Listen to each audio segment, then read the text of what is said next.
Tropical storm category, lakas ng hangin, umabot hanggang 75 kilometers per hour malapit sa gitna nito. At yung pagbukso ng hangin, aabot naman hanggang 90 kilometers per hour.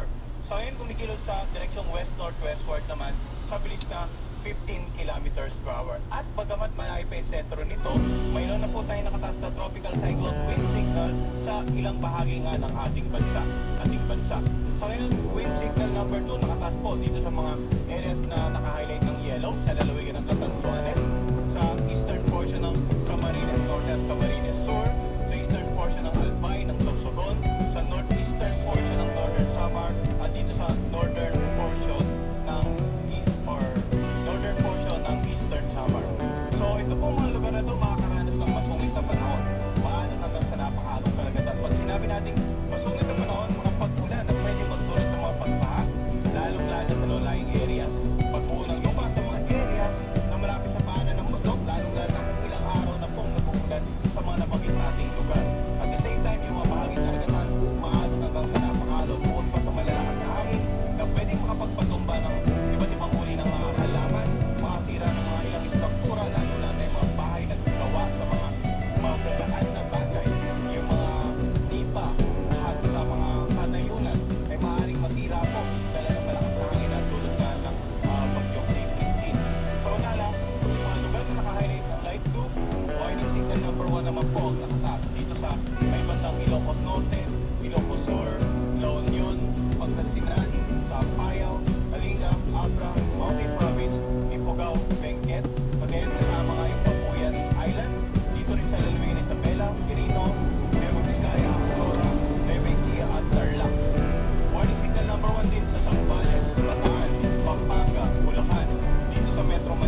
puts a hand in mine.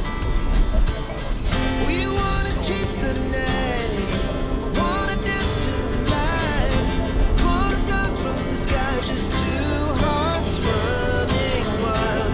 Never sleep, never stop, as we shout from the top. We're gonna be two hearts running wild.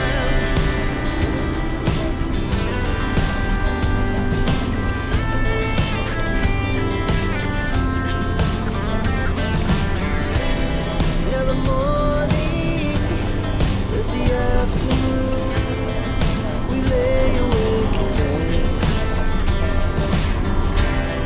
The laughs so loud as the hours pass. We're gonna do it all again. We wanna chase the night, wanna dance to the light, pull the stars from the sky, just two hearts running wild. Never sleep, never stop, as we shout from the top. We're gonna be, we're gonna be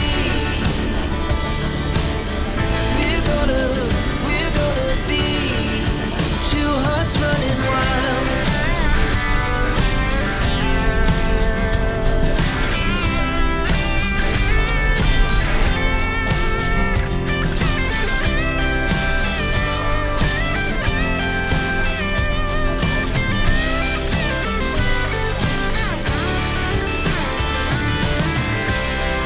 The moonlight, summer sky, it was the best we ever had. And we'll stay on forever. We'll never have regrets.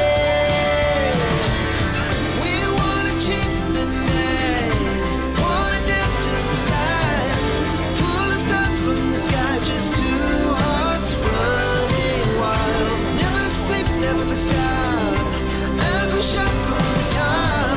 We're gonna be two hearts running wild. We're gonna be, we're gonna be two hearts running wild. Administrator ng pagkakamutan niya ang kanyang binabanggit sa kalukuyan ang kabikulan talaga ang nakaranas ngayon ng mga malalakas na pagulan kaya pinag-iingat ang mga taga-Bicol nga tungkol pa